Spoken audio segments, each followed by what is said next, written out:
Bienvenue dans cette nouvelle émission du Rendez-vous des Futurs, une émission tout à fait singulière puisqu'elle s'inscrit dans le cadre du festival du Rendez-vous des Futurs, organisé le 5 et 6 mai 2021. Si vous nous regardez évidemment en vidéo, mais vous nous écoutez aussi, ou vous pouvez nous écouter sur toutes les bonnes plateformes de podcast audio. Ce Rendez-vous des Futurs, comme depuis 11 ans, est imaginé, concocté, mitonné, produit, organisé par les talents conjugués de JD Carré, du Cube et de l'agence Triple C. Je vous présente, sans vous le présenter évidemment, Nils Asiosmanov. Nils, bonjour. Bonjour Éloi. Je suis heureux de vous retrouver, Nils. Moi aussi Éloi. Nils, aujourd'hui nous allons parler de notre rapport aux écrans, alors au sens assez large. On va parler de jeux, on va parler de fiction, on va parler d'écran, on va parler de nouvel environnement éducatif. On va parler également de nos paradoxes, de cette injonction à se déconnecter tout en devant restant connecté.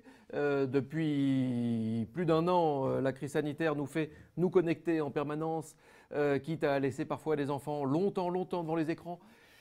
Jusqu'où c'est bien, jusqu'où c'est pas bien, comment faire, enfin bref, voilà, je pose plein de mots-clés sur la table, c'est ma manière à moi de présenter un peu le débat, et on va parler de tout ça, donc ensemble Nils, mais pas tout seul, on pourrait en parler tous les deux, mais pas que. On va en parler avec vous, Boris Noyer, bonjour. Bonjour. Avec le micro, s'il vous plaît, c'est mieux. Bonjour. Alors, Boris Noyer, vous êtes manager du groupe Intérêt Scientifique Jeux et Société. Vos sujets, en gros, le digital, la postmodernité, la philosophie, la spiritualité, on est assez large et c'est tant mieux. Aya Abdelatif, bonjour. Bonjour. Vous représentez l'atelier Cruz Diez et vous êtes cofondatrice et membre d'Artim Media, si je me trompe. Tout à fait. Tout à fait. Donc je ne me trompe pas. Et Michael Stora, bonjour. Oui, bonjour. Michael Stora, vous avez une formation de cinéaste, mais vous ne vous êtes pas cantonné qu'à ça, puisque vous êtes devenu psychologue, psychanalyste. Vous avez fondé l'Observatoire des mondes numériques en sciences humaines et vous êtes le directeur et fondateur de l'École des héros. L'École des héros, en deux mots, c'est quoi?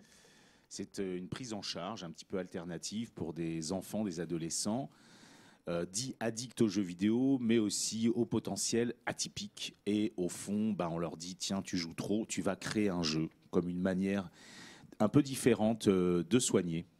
Et c'est une école en présentiel et puis en... Ah oui, c'est totalement du présentiel parce que nous sommes dans un centre de soins et justement, et même d'ailleurs dans les écoles réelles, les élèves vont à l'école. Nous suivons la tendance actuelle. Et alors que répondez-vous, pardon Nils, que répondez-vous à un papa qui se dit mon fils de 11 ans et demi est un petit peu devant Fortnite et j'en ai peur?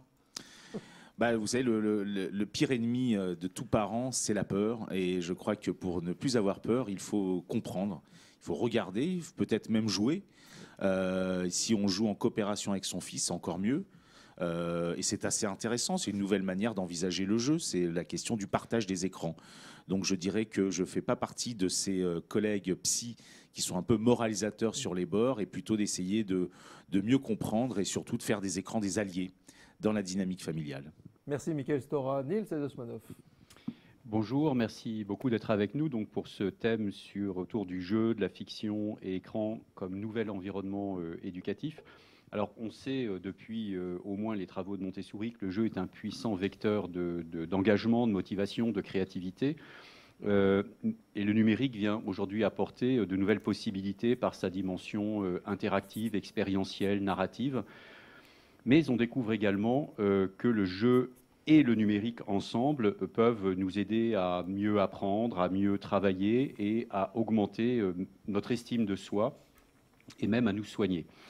Alors, Michael Stora, moi j'ai juste une question avant de démarrer dans le vif du sujet, c'est j'ai gardé votre bio, comment on passe de cinéaste à psychologue? Psychologue, psychanalyste, qu'est-ce qui s'est passé dans cette bifurcation créative? Moi, j'ai plutôt envie de répondre, mais quel est le lien finalement entre les deux? C'est la créativité. Le métier de psychanalyste est très proche de la création. C'est une co-création à deux. On écrit une histoire dont mon patient est le héros. Et je crois que c'est assez intéressant d'imaginer qu'il y a un lien. Après, évidemment, je ne filme pas mes patients. Mais si je devais rentrer dans le détail de la raison réelle pour laquelle j'ai changé, c'est parce que le monde de la publicité dans lequel je travaillais était un monde impitoyable et qui ne me convenait pas du point de vue de ma propre éthique personnelle. Et finalement, j'ai réalisé quelques courts-métrages. J'ai même réalisé des short programmes pour Canal+ à l'époque sur les graffiteurs. Ça me fascinait, les graffiteurs d'art. Et c'était en fin de compte quand les graffiteurs commençaient à passer à la toile. J'en ai suivi une bonne dizaine à travers l'Europe et j'ai fait des petits shorts. Donc c'est vrai que je n'ai pas laissé tomber mon amour pour les images en travaillant, en réfléchissant avec elles. Mais je dirais que la création du jeu vidéo, puisque j'ai réalisé aussi un jeu vidéo, un serious game, avec la société Manzalab. Donc je continue à garder l'idée que le scénario, la fiction, se rapproche beaucoup plus de la vérité que certaines approches purement scientifiques. Alors, vous venez de dire un mot qu'on va peut-être clarifier tout de suite, qui est le serious game, parce qu'on Oui. se demande un peu, un jeu sérieux, ça veut dire quoi? Alors c'est vrai que c'est bizarre hein, de mêler ces deux mots. Moi j'ai envie de penser que le jeu, c'est paradoxalement très sérieux pour un enfant. À ce moment-là. Mais néanmoins, le serious game, c'est tout simplement l'utilisation de la grammaire du jeu vidéo, son graphisme, à des fins pédagogiques, éducatives. Et on sait à quel point ça commence d'ailleurs à baisser, mais ça a un succès très intéressant comme une manière pour un apprenant de devenir beaucoup plus interacteur de son savoir plutôt que d'être dans une position passive, verticale d'un élève face à un formateur ou un prof. Et vous me corrigerez si je dis une bêtise, mais je crois que le premier serious game est né dans les années 90 et il est né de la convergence, enfin d'une joint venture entre Hollywood et l'armée américaine pour développer un jeu sérieux pour le recrutement de militaires. C'est vrai. Il faut savoir qu'aux États-Unis, le plus gros producteur de serious games, c'est une société qui s'appelle Virtual Heroes, d'ailleurs, c'est intéressant, et c'est l'armée. Voilà. Mais en général, le serious game, c'est avant tout dans le domaine de la santé. Et le monsieur qui a un peu inventé le concept de serious game, c'est Ben Sawyer. J'ai eu l'occasion et la chance d'être invité chez lui à Boston.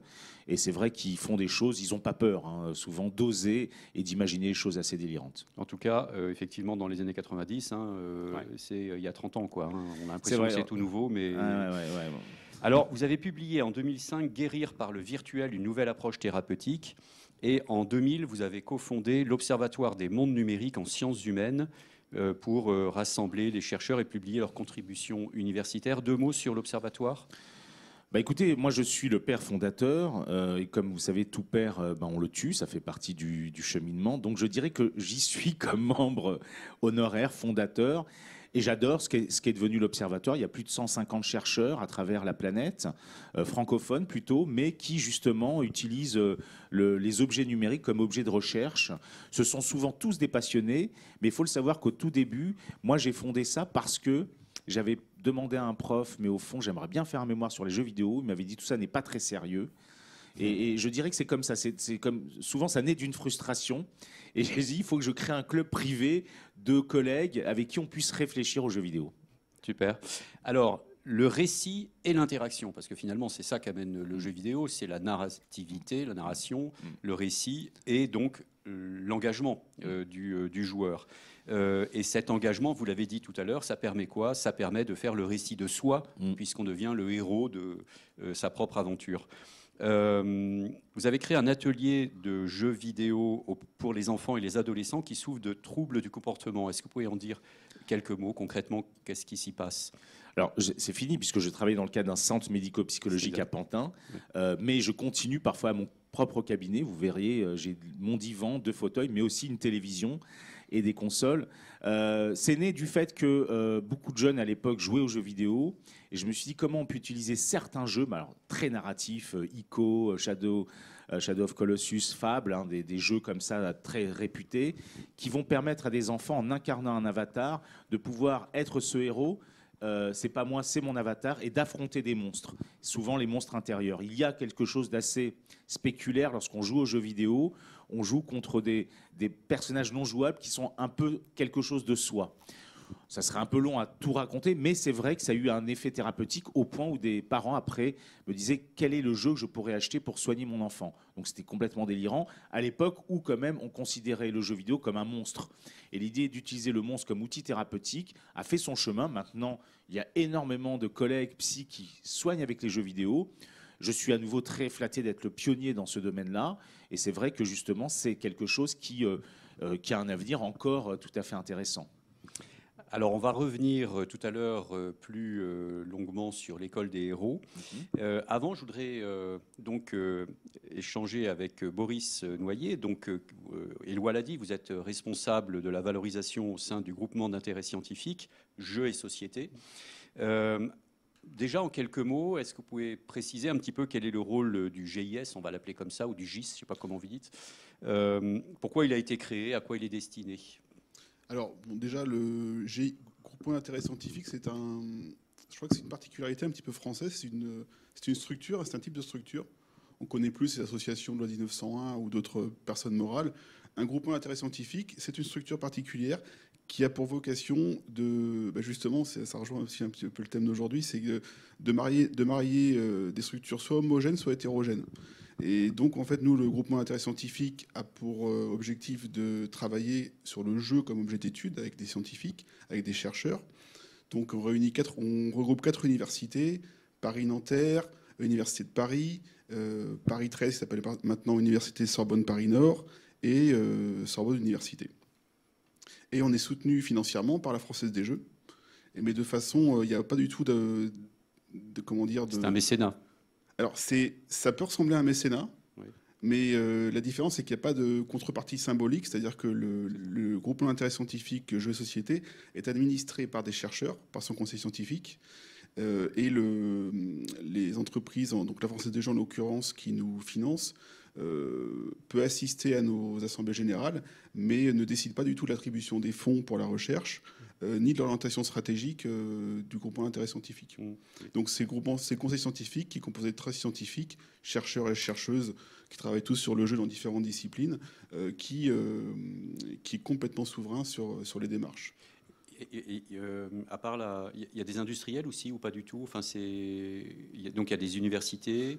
Alors, on discute avec les industriels, mais ils ne font pas partie de structurellement. Pour l'instant, on n'a pas d'industriel qui compose le groupement d'intérêt scientifique. D'accord, mais ils peuvent, j'imagine, utiliser des ressources qui sont chez vous, etc., ou des études ou des... Toutes nos ressources sont publiques, sont ouvertes. Donc, on a vraiment une plateforme qui s'appelle ludocorpus.org. Ludocorpus.org. Voilà, qui met à disposition des travaux des chercheurs, qui fait aussi beaucoup de valorisation de la recherche. C'est aussi notre vocation de faire connaître que les chercheurs se connaissent entre eux et valoriser, diffuser la connaissance scientifique sur le jeu auprès du public. Parce que quand on parle des addictions, nous on ne travaille pas du tout que sur les addictions, on travaille sur tout le jeu, sur le jeu comme objet.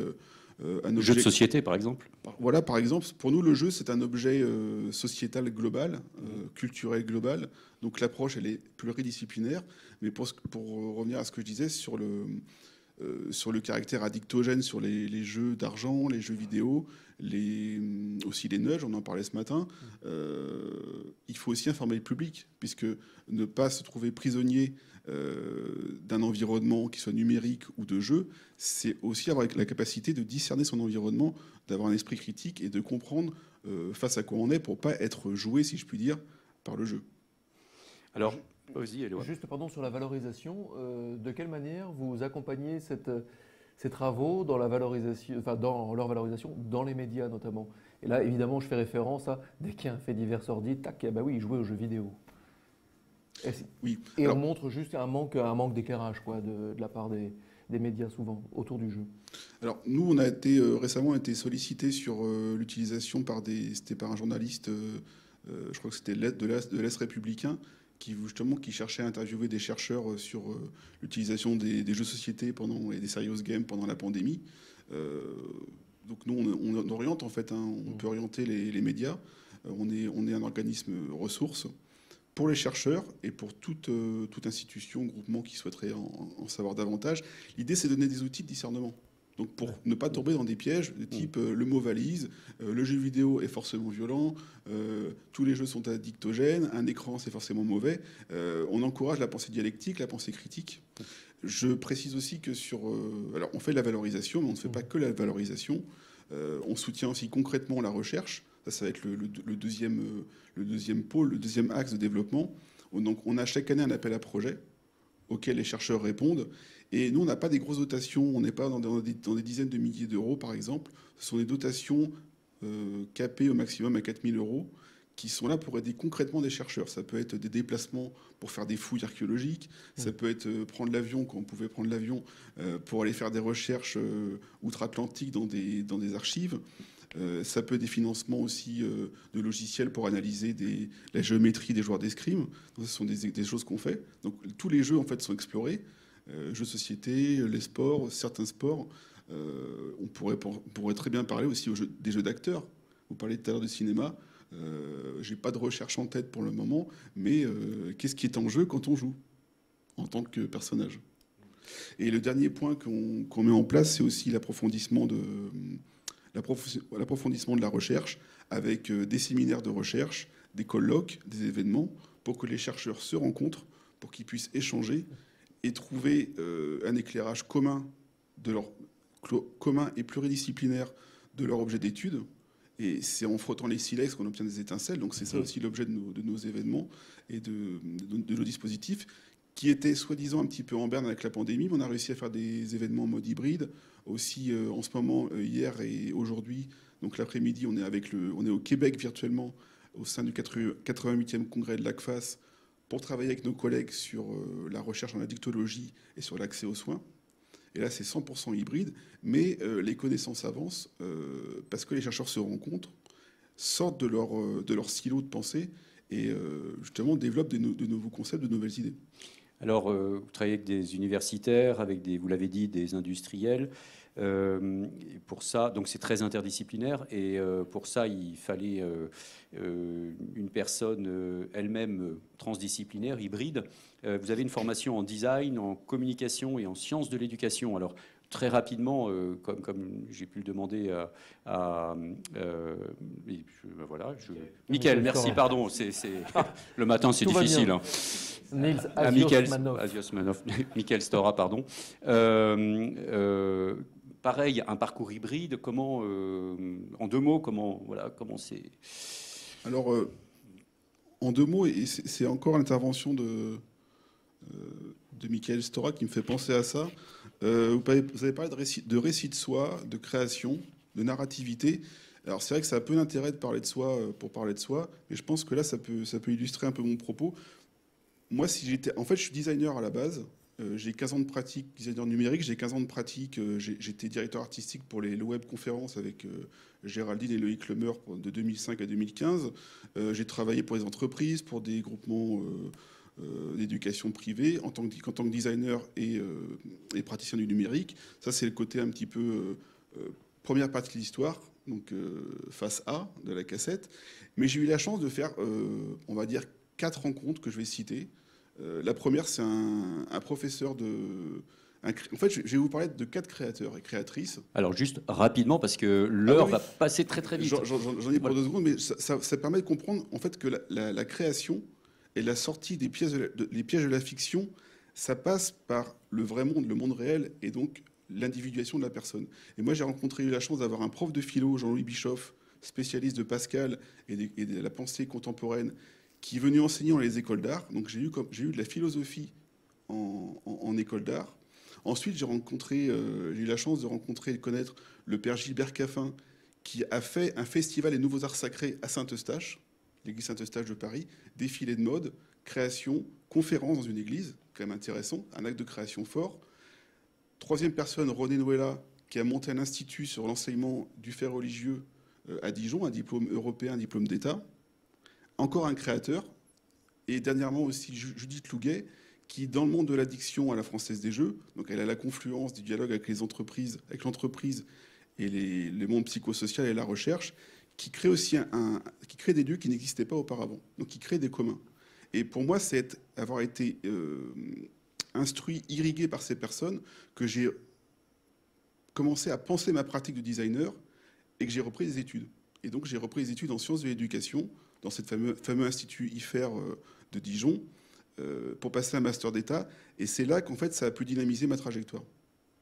Donc je pense que ça a peu d'intérêt de parler de soi, mais c'est très important dans le travail de distanciation par rapport à une fiction ou un jeu, pour ne pas être le jeu d'une fiction ou d'un environnement qui finalement est gouverné par l'égologie. Là, je parle sous votre contrôle parce que notre plus grand ennemi, c'est l'ego, c'est aussi nous-mêmes, c'est les pièges qu'on se tend à soi-même.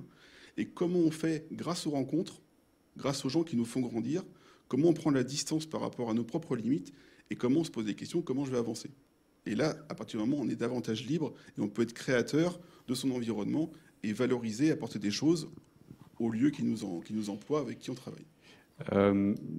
L'ego qui aujourd'hui est un peu bouleversé par la question de l'hybride justement, hein. Michael Stora, ça c'est la connectivité, la fragmentation pas des identités, mais en tout cas des individualités, comme dirait Yadmin, et plus des individualités. J'imagine que ça c'est un sujet qui est abordé dans le contexte du jeu. Oui, évidemment, la question de l'avatar et la question de l'incarnation de soi et de la capacité qu'ont les gens à jouer avec leur identité, tout en sachant qu'en effet, moi, ça m'intéresse toujours lorsque je reçois un patient qu'il me parle de son avatar, parce qu'à travers son avatar, il parle de quelque chose de lui, parfois étrangement beaucoup plus intime que ce qu'il va donner à voir dans le jeu social que l'on est. Et je dirais, pour reprendre un peu ce que dit plus ou moins Oscar Wilde, j'en saurais plus sur toi lorsque tu portes ton masque que lorsque tu l'enlèves. C'est-à-dire que cette question du masque est très intéressante, comme justement une manière de pouvoir jouer. Et j'adore cette idée de pouvoir jouer avec son identité. Et malheureusement, les réseaux sociaux un petit peu actuels, Facebook, Instagram, est venu rompre avec cette question d'une hyper-transparence qui, justement, favorise une sorte de mise en scène d'un ego d'ailleurs souvent faussé et très idéalisé. Hayat, on va arriver à vous juste sur l'avatar, parce qu'il y a une étude récente qui est sortie qui montre que le choix de l'avatar influe sur le comportement qu'on a dans le jeu. Est-ce que vous confirmez ? Oui. Ou alors, il vient révéler quelque chose. J'ai beaucoup travaillé sur World of Warcraft, hein, le fameux monde massivement multijoueur en ligne. Et tous mes patients, je leur demandais souvent quel est ton rôle, quelle est ta race. Et très souvent, j'ai remarqué que mes jeunes étaient souvent des healers, des soigneurs, mais avec des incarnations très agressives de leur avatar. Et ça venait révéler le conflit, comme s'ils me parlaient du conflit dans lequel ils étaient.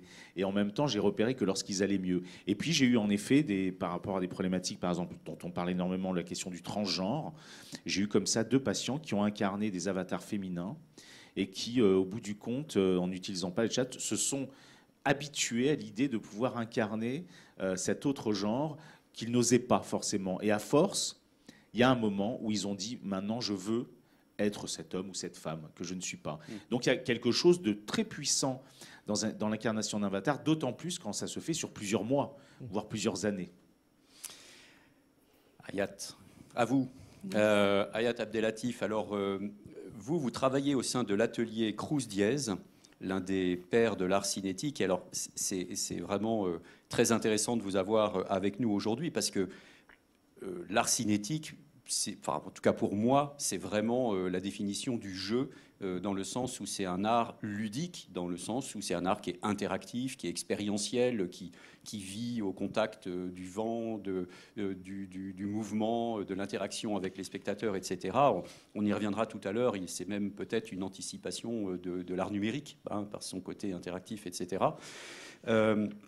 Mais déjà avant ça, peut-être dire quelques mots sur cet atelier, ce qui s'y passe, où je crois qu'il y a un travail à la fois de valorisation, de médiation et de pédagogie, et vous travaillez plus particulièrement, vous, sur Artim Media. Alors concrètement, qu'est-ce que c'est ?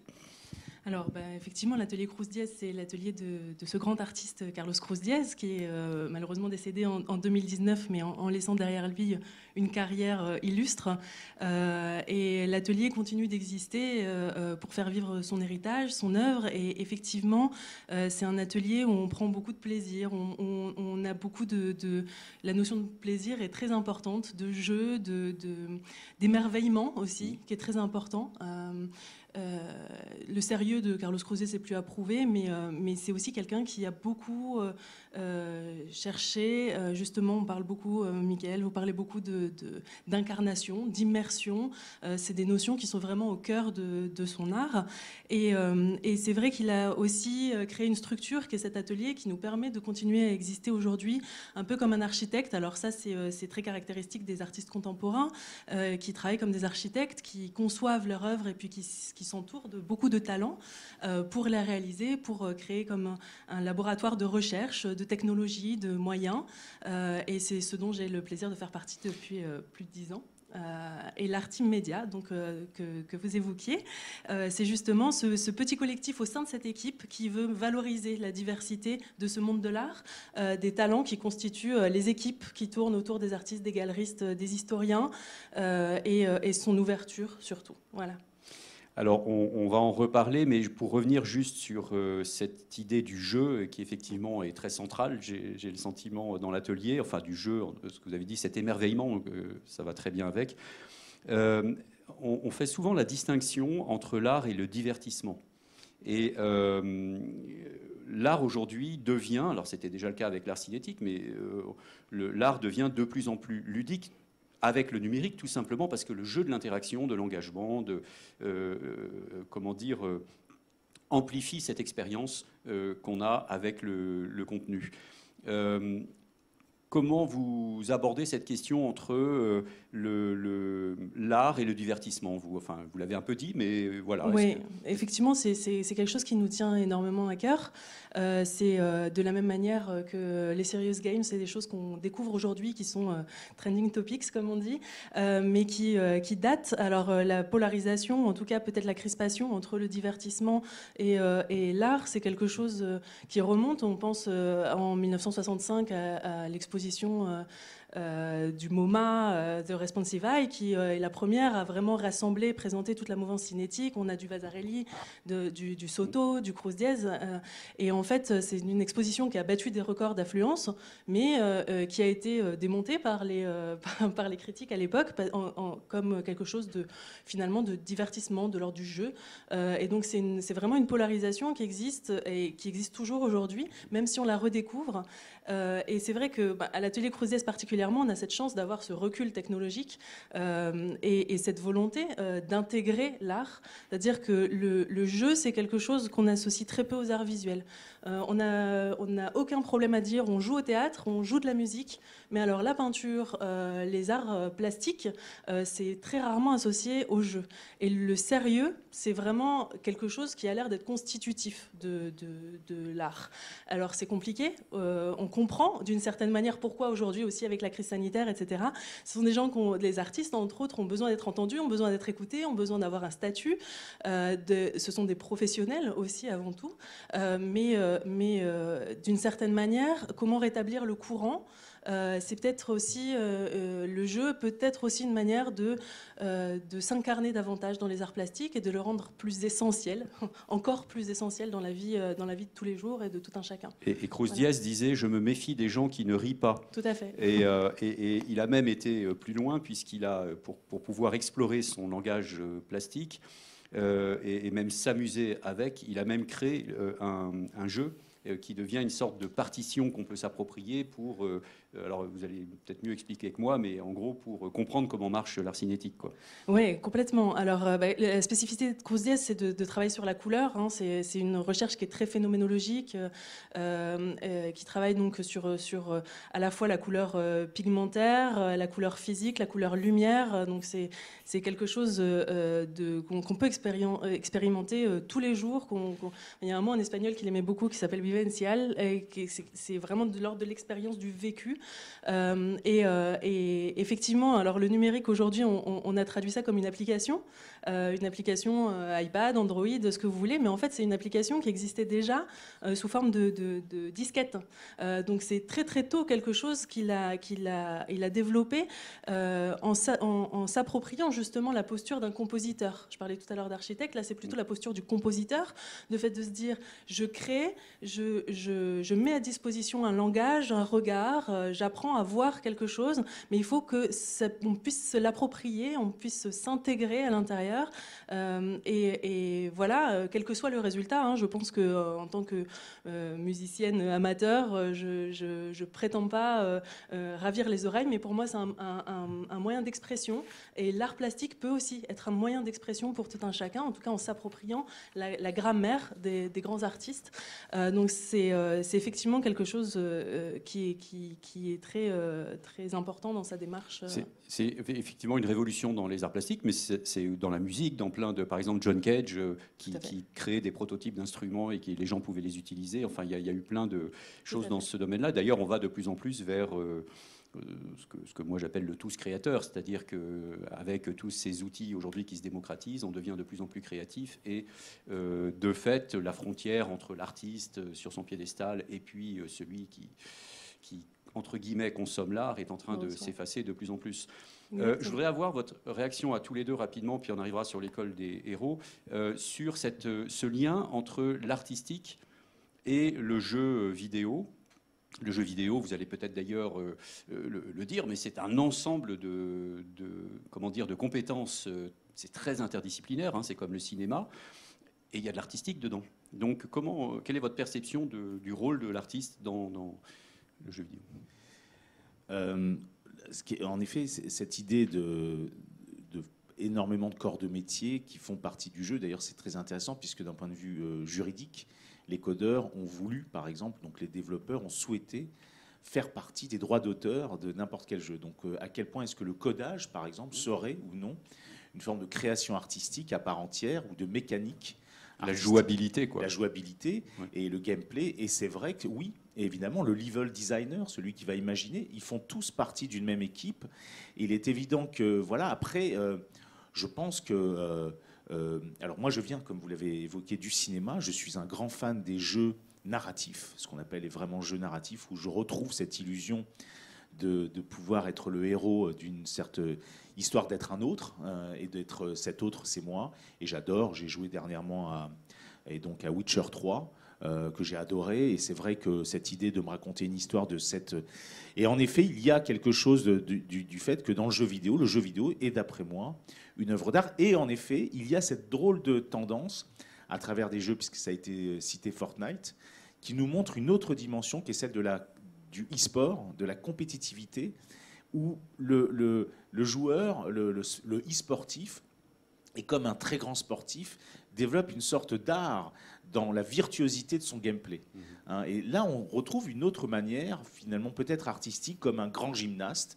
Il va nous bluffer par cette capacité. On va se dire waouh. Et on voit d'ailleurs le succès de chaînes comme Twitch, qui sont ces chaînes où on regarde d'autres gens jouer parce qu'ils jouent tellement bien qu'ils nous bluffent. Et on a affaire à un véritable artiste, alors un sportif de haut niveau, mais qui joue de manière quasiment artistique avec beaucoup de talent. J'ai une question pour vous, Michael Stora, une question qui nous vient de Azertimo sur une des plateformes vidéo que nous utilisons. Continuez de poser des questions, évidemment. Je rebondis. Bonjour, j'ai une question pour Michael Stora. Que pensez-vous des réseaux sociaux et communautés de création de jeux comme Dreams et Nintendo Maker? Est-ce utile au niveau thérapeutique? Mais alors c'est intéressant parce que je ne m'attendais pas au thérapeutique à la fin. Oui, d'une manière globale, tout acte de création est nécessaire, comme le jeu. Le jeu, il faut le savoir, est une manière de se soigner, hein, sans s'en rendre compte, mais la création encore mieux.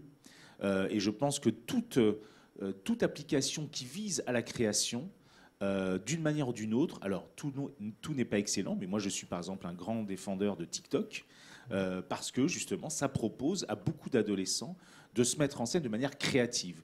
Et plus on va vers la création, cet effet thérapeutique aura d'une certaine manière un effet dans cette capacité à pouvoir symboliser quelque chose de soi. Évidemment que les grands créateurs, les grands artistes étaient souvent des personnalités qui n'allaient pas toujours très bien, mais qui ont réussi à transformer ce travail de cette souffrance, cette angoisse ou autre, en quelque chose qui leur permettait de pouvoir la symboliser. Et c'est pour ça que toute forme de création, et moi je suis pour les plateformes de création de jeux vidéo. Boris Noyer, rapidement, juste sur la relation art. Non, c'est intéressant sur... vous parlez du du code source et des créateurs de code source. Il faut savoir que nos collègues ils ont lancé un séminaire, des collègues du Game Lab de Liège et du Game Lab de Lausanne, l'université de Lausanne, ont lancé un séminaire POC, Impute and Save. Et justement, ils font un travail, les historiens commencent à faire un travail sur les codes sources. Donc, historiens du jeu vidéo travaillent sur le code source. Donc, pour les historiens, les codeurs sont déjà des créateurs. Voilà. Et puis, sur le lieu, l'espace de création, moi, je pense que les univers numériques nous permettent de tenir. Enfin, on tient en ce moment avec la pandémie dans les univers numériques parce que je pense qu'il y a des lieux réels qui existent. Et un atelier d'art, c'est un lieu. Le Cube, ici, c'est un lieu. Nous, on a la chance d'être hébergés à Campus Condorcet, à Aubervilliers. Ce sont des lieux.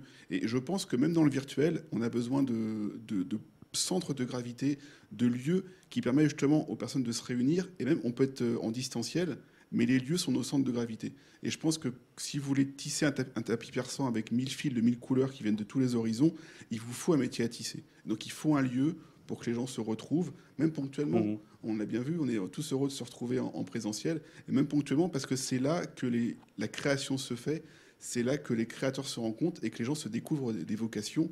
Et créer, c'est aussi peut-être une thérapie ou une piste de thérapie. Alors l'art, c'est une question d'esthétique, ça l'a été longtemps, mais peut-être que ce qui est en train d'évoluer aujourd'hui avec le numérique, c'est qu'on passe justement d'une question de l'esthétique à une question de l'esthétique de la relation. C'est-à-dire que le numérique permet l'interaction, permet la sérendipité, permet le hasard dans ce qui arrive, permet l'engagement, comme on a dit, la participation, etc. Et finalement, tout ça, ça peut se résumer, entre guillemets, à une question de relation et de qualité de relation. Des gens ont théorisé ça, je vais y arriver, il y a déjà un petit moment. Des gens comme Fred Forrest, par exemple, qui sont des pionniers de l'art numérique. Et ça m'amène à l'école des héros, parce que c'est un peu tout ça qui est mis en œuvre, j'ai l'impression, la recette que vous mettez en œuvre pour accompagner ces enfants dans le renforcement de l'estime de soi, par exemple. Je crois que c'est entre 13 et 18 ans à peu près. Est-ce que vous pouvez justement préciser un peu comment ces ingrédients permettent de renforcer, par exemple, l'estime de soi? Alors, en effet, il s'agit de jeunes quand même atypiques. Et ce sont des jeunes que certains ont appelés les hikikomori, donc une sorte de retrait volontaire selon certains. Ce sont des jeunes qui, finalement, certains étaient isolés dans leur chambre, sorte d'ermitage 2.0 depuis plusieurs années, mais pourtant adolescents encore. Et finalement, ce sont des jeunes qui reposent des questions sur notre société. Ce que je trouve, c'est qu'ils reposent des questions sur cette sorte de tyrannie de la réussite, sur cette tyrannie de se dire qu'on est dans une société de la performance, que le système scolaire traditionnel n'est pas toujours très adapté à la manière dont on apprend. Pardon de vous couper, mais le jeu vidéo, c'est beaucoup de la compétition. Alors justement, ils sont eux-mêmes des compétiteurs. Mais finalement, en général, ils apprécient plutôt des jeux comme LOL, disons les choses, LOL, des jeux avec une dimension compétitive. Et c'est vrai que ce sont un peu ce que je disais de manière un peu ironique à l'époque, des héros en salle d'attente de mon cabinet, entre autres. J'en ai reçu pendant plus de 10 ans. Et je me suis bien rendu compte que le travail de psychothérapie, parce que finalement, vous savez, ce sont des jeunes avec des QI parfois très impressionnants, plus de 150, 160, avec des traits un petit peu de ce qu'on appelle du trouble du spectre autistique. Et donc la psychothérapie ne fonctionnait pas. Et à un moment, je me suis dit, travaillons autrement, d'autant plus que je voyais beaucoup de mes collègues addictologues qui, disons les choses, les hospitalisent à grand renfort de médicaments. Et je trouvais ça assez violent vis-à-vis de ces jeunes qui ont des talents impressionnants.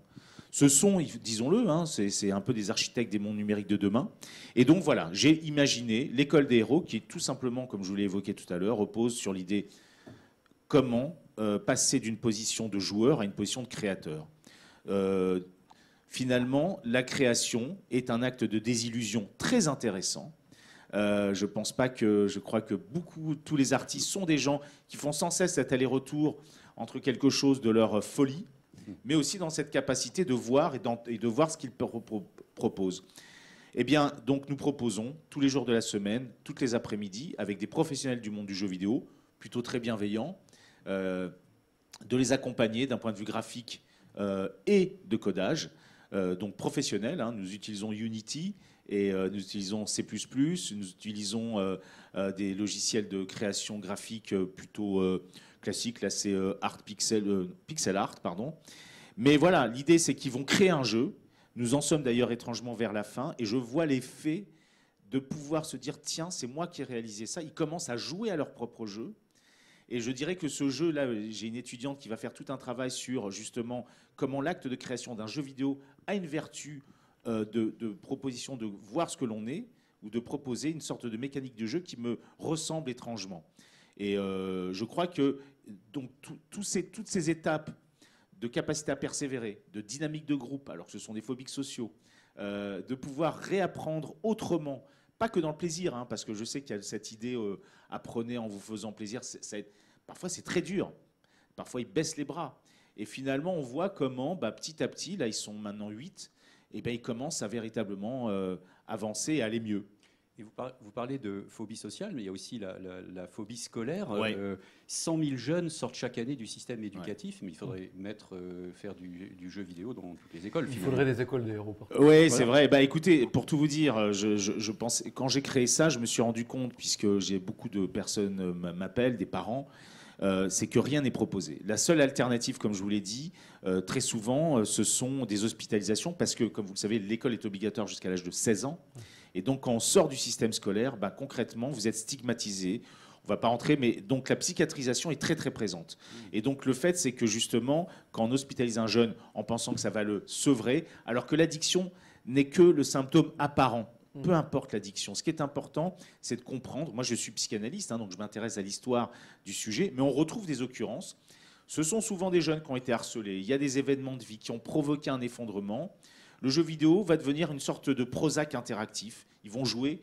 Le plaisir de jouer disparaît au profit du game, c'est-à-dire l'enjeu pur. Et donc, c'est comment retrouver du play, puisqu'on a aussi des ateliers de médiation thérapeutique par les jeux vidéo, à travers des jeux narratifs, et en même temps, pouvoir véritablement créer la capacité à pouvoir créer un jeu, ce qui moi, personnellement, j'en suis totalement incapable, mais c'est vrai, je commence à voir des nouveaux jeux qu'ils font totalement délirants. Il y en a un qui fait un travail où les armes sont l'histoire du temps.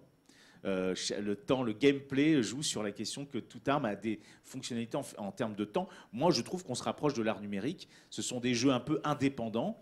D'ailleurs, il y a une société qui s'appelle GameStream qui va accueillir ces jeux-là. Peut-être que le Cube aimerait à l'occasion en diffuser quelques-uns. Mais c'est vrai que voilà, l'idée, c'est véritablement de pouvoir se dire que lorsqu'on a fini une œuvre, lorsqu'il y a un achievement, comme on dit, l'estime de soi, la jauge de l'estime de soi se remplit totalement.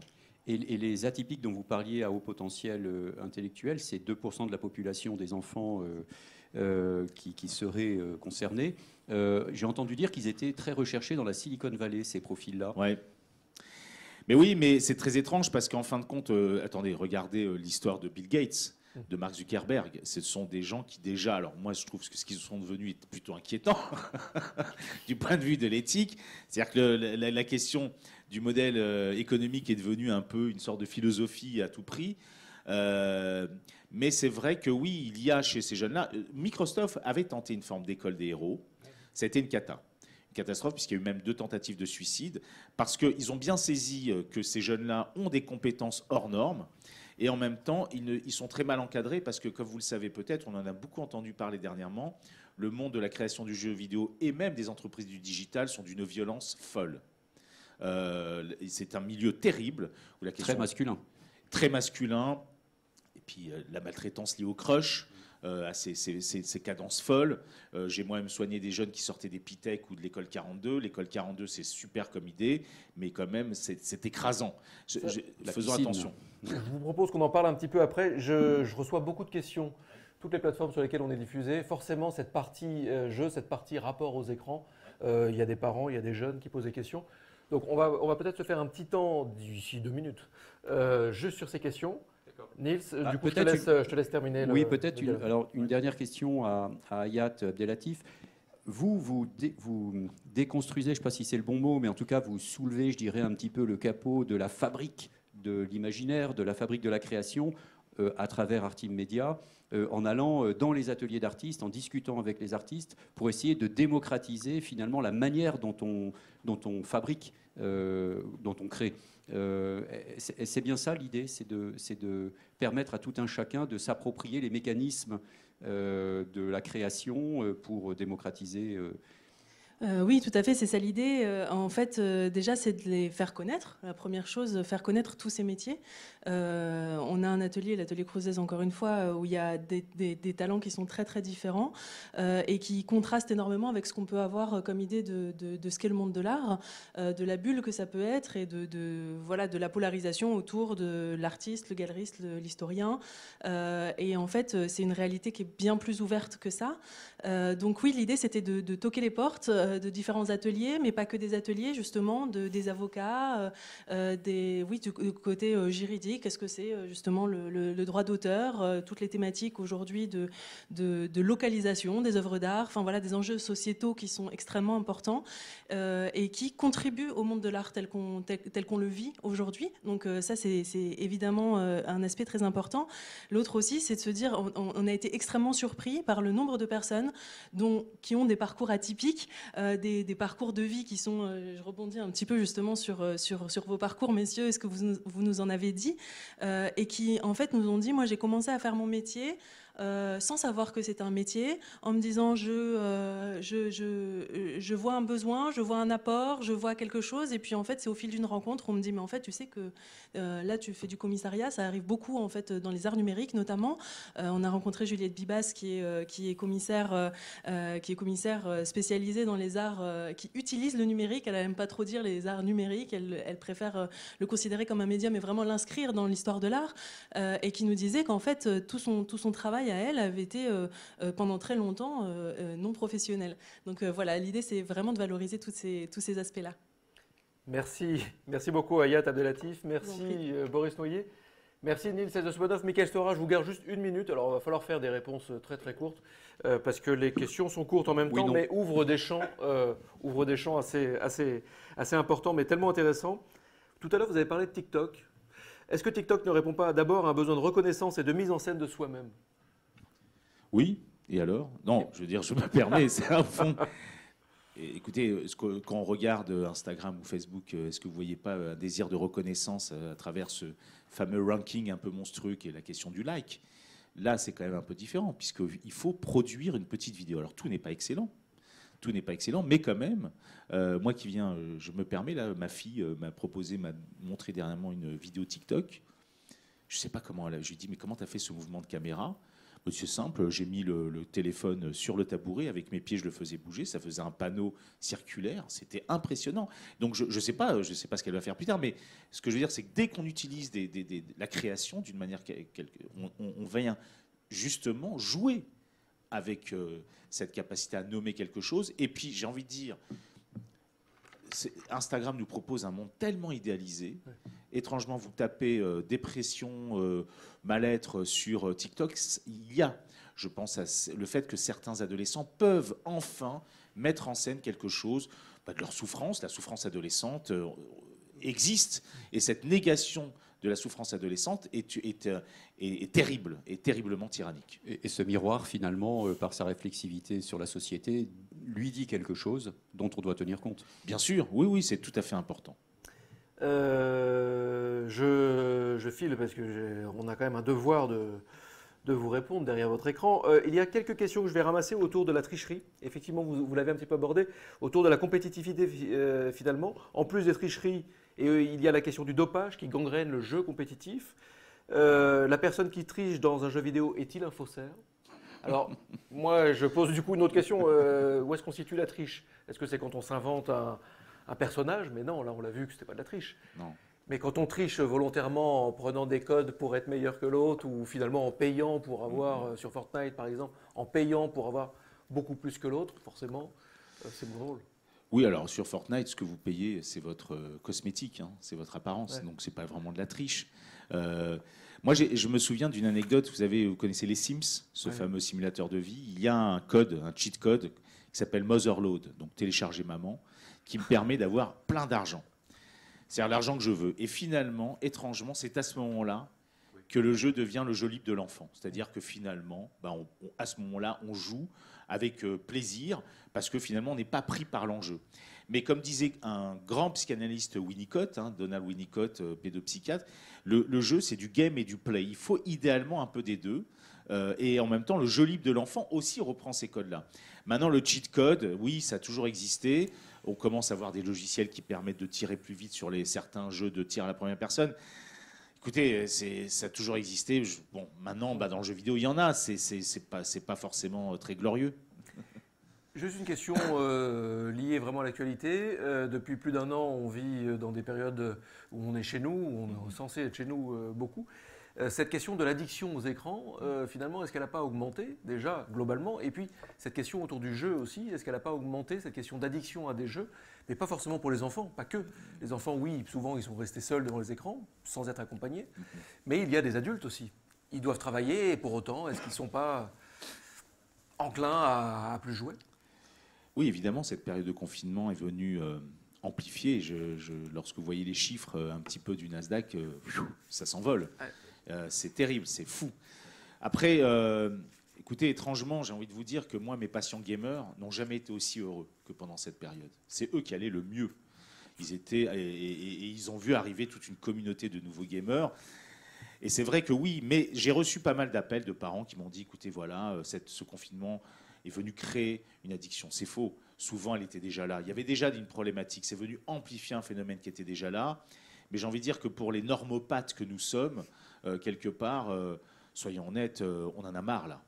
On est une telle boulimie qu'il y a un moment où on a envie presque de rendre quelque chose de cette tendance et que le tactile va devenir une urgence sanitaire, qu'on a besoin de retrouver l'autre et que le numérique, à un moment, il faut qu'il reprenne sa place, c'est-à-dire simplement servir le réel.